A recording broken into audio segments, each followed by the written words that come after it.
ഇപ്പോൾ Prakash Karat Kozhikode മാധ്യമങ്ങളെ കാണുന്നു. Of the demolition of the Babri Masjid. And this is a day which is a constant reminder of how the communal forces have posed a threat to the secular and democratic fabric of our country. Just 3 days ago, the RSS chief, Mohan Bhagwat, has stated in a speech in Kolkata that all preparations must be made for the building of the temple, Ram temple at Ayodhya.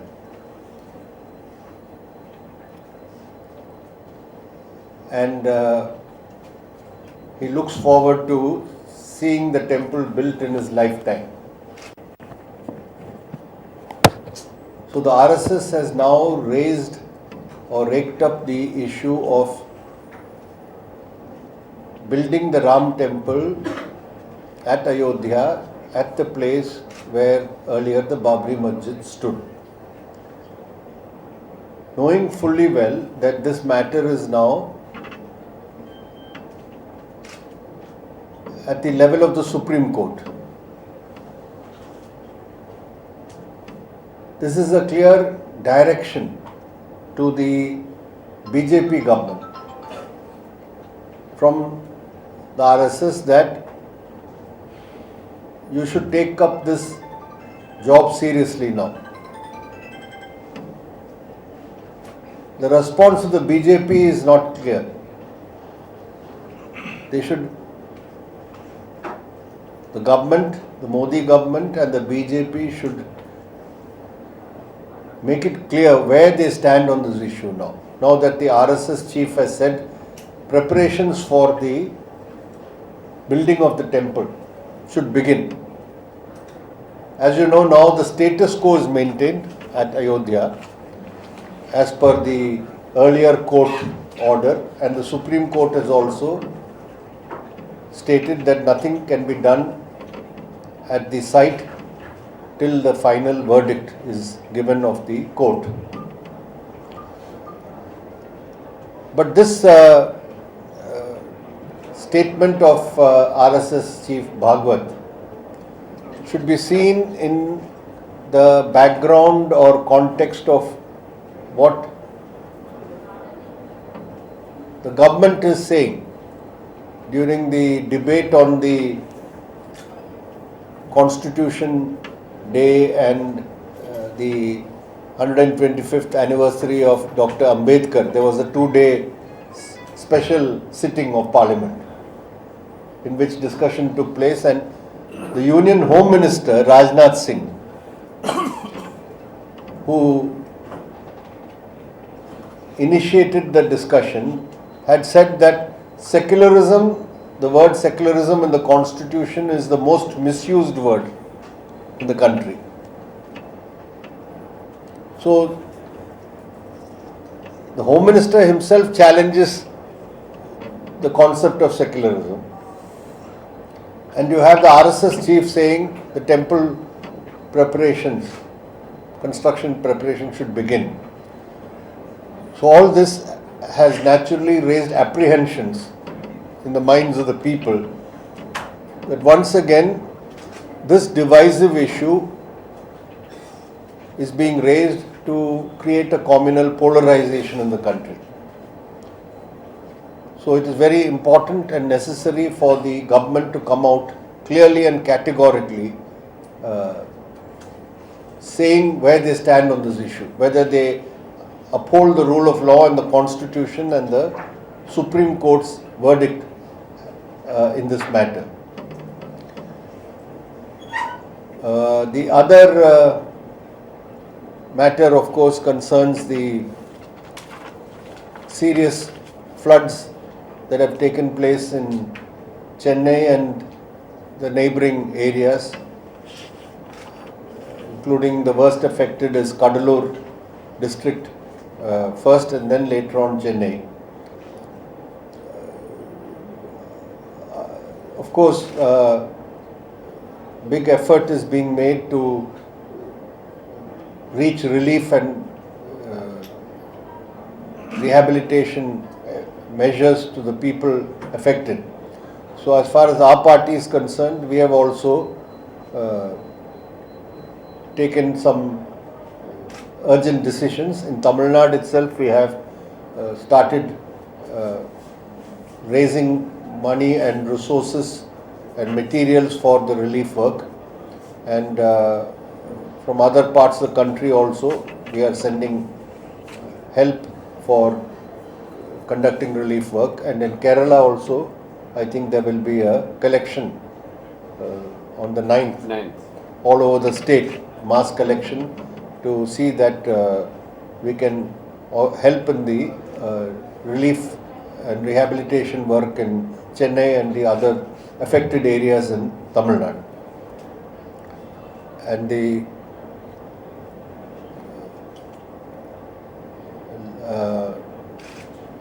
last point I would like to make is the economic situation in the country, because of the constant issues being raised about attacks on minorities or intolerance displayed towards intellectuals, writers, artists, etc. The serious problems, economic problems facing the country are being sidelined, not being adequately noted. Even in this parliament session, it has not come to the fore. There is a serious drought in many parts of the country because of failure of monsoon earlier, etc. And in many places, farmers are in acute distress. There is farmers' suicides taking place in areas where it never happened. In Odisha, for example, number of suicides have taken place, farmer suicides, and in Andhra Pradesh and many other places. And the central government is not doing enough to meet the problem. Policy-wise, they are not taking any measures. For example, when there was this acute increase in the price of dal, pulses.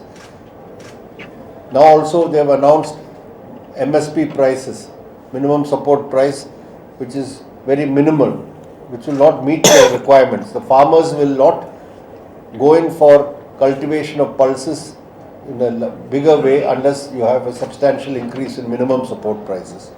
And even the drought affected areas, the central government's relief of funds to be given for the drought affected areas is very negligible. Such issues are not being taken up seriously because constantly there is this issues about attacks on writers or intolerance and question of cow slaughter, beef, all these issues are highlighted, and the real problems which the people are facing today, that is not being taken up seriously. So these are some of the issues I wanted to speak to you about. All other questions you can ask me. A new political party has been formed in Kerala with the obvious support of the RSS. So how the party is going to face the challenge? Well, as you stated, this is a RSS BJP project, the new party of Vellapalli Nateshan. And before this party was formed, as you know already, there was an understanding with the BJP by the SNDP leadership. We have, from that point onwards, taken this issue to the people and campaigned against this tie-up or alliance between this leadership of the SNDP which has betrayed the ideals of Sri Narayana Guru and has tied up with a rabid communal outfit like the RSS and its political wing, the BJP. Now this alliance or combination has become more explicit, and we will expose the nature of this combination or alliance and how it is harmful for Kerala society, because this is a way of injecting communal politics mixed with a casteist flavor. And I think in Kerala this will not find any positive response from the people. We are confident we can isolate these forces politically. Do you think whether this alliance or whether this new party may make any adverse effect to CPM? Well, you saw the local body election results where the SNDP claims to be strong and has a mass base. It did not affect us. Secondly, we have seen earlier experiments of the caste parties, caste organizations to form political parties. There was a party earlier called the SRP, isn't it? Yes, SRP. So, of course, this time the new factor is that the BJP is trying to make its entry through using certain caste-based leadership of such organizations. But I think that that will not succeed. It will fail. So don't you think that the Bihar, party decision to go alone, in a way help the BJP? That was a campaign in Kerala. What the Congress and others saying is that you were not sincere in fighting BJP. That was evident in Bihar. You see, it is not just the CPIM. All the left parties fought the elections together, and it was not for the first time. The last assembly election also, the left parties fought together. The three main left parties at that time, CPIM, CPI and CPIML. We won one seat last time, we won 3 seats this time. And if you look at the election results, the data, the actual polling figures and data constituency wise, it is clear that our fighting has helped to defeat the BJP. The 3 seats the left parties have won. In all the 3 seats we have defeated the BJP and its alliance. All the 3 seats. 2 were direct BJP candidates. The third was the BJP ally, that Manji's party. They were defeated. They were defeated by us, not by the JDU-RJD combined.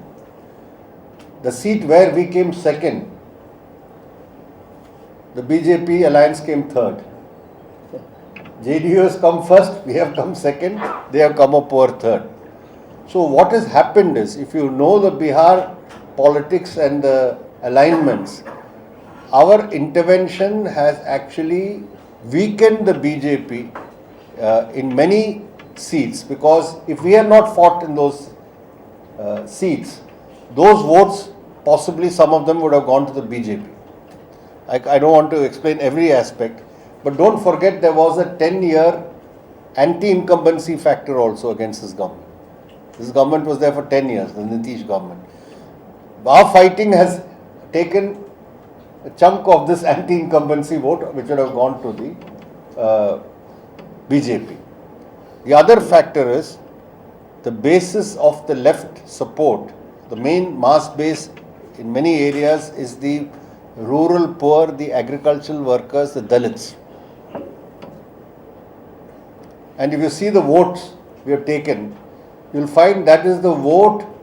If we had not been there, much of that vote would have gone to the BJP, because in the caste lineup in Bihar, the immediate oppressor of the Dalits are some of these OBC parties or groups. That's a social composition. They are the direct oppressors. They are the landed elements, and they would not vote for these parties. If we had not been there, they might have voted for the BJP alliance. It's the left, because the left has always been fighting for them. The landless poor, the Dalits, that section voted for the left parties. And it is that vote mainly which helped the free seats also victory. So if you study the whole election, it is that. Finally, the political point I want to make is, the left has been weakened continuously in Bihar earlier by having alliances with the RJD. This is our analysis. And if the left is weakened in Bihar or marginalized, that won't help the fight against the BJP. Today, fighting alone, we have got nearly 4% of the vote. About 14 lakh votes the left has won. That is the firm basis on which we can carry forward the struggle. Our whole campaign in Bihar was against the BJP, mainly. So, it is necessary to have a stronger left in order to fight BJP also in Bihar. Without the left, that fight will get weakened. And allying with these parties, which have not implemented 1 inch of land reform. Bihar is a state with big landlords. There has been no land reform ever. These parties have refused to implement land reform. If we cannot fight on those issues against any government, the left will not be able to rally the rural poor, who are going to be the main force to fight against the Hindutva communal forces. So we are very clear that our role has been helpful in fighting the BJP in Bihar. There's an age of retirement. There's an age of retirement in some communist parties in and around the world, especially in Chinese party. Do you want to implement such a retirement age in CPM, especially in parliamentary politics? See, they are a ruling party and they are running the government there. They have a retirement policy. We have not, we don't have such a retirement policy. Our policy is different. Our policy is to try to see that there is a good mix of the older and younger cadres in the various party committees.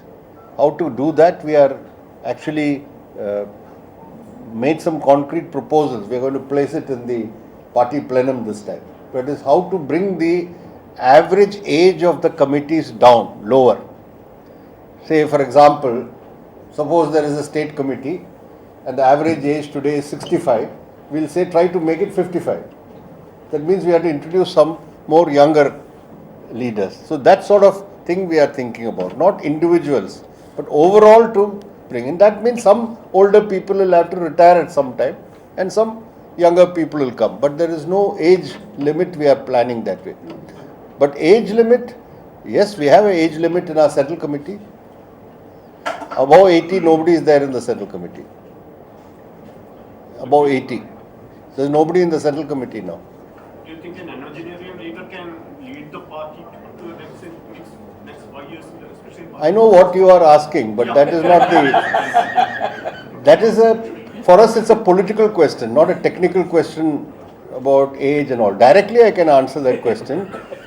What will be our election tactics? How we will conduct the election campaign? Who will lead the election campaign? All that matters we will discuss at the appropriate time. It's too early to discuss that now. Yes. Anything more? Okay, thank you. One more thing. Yeah.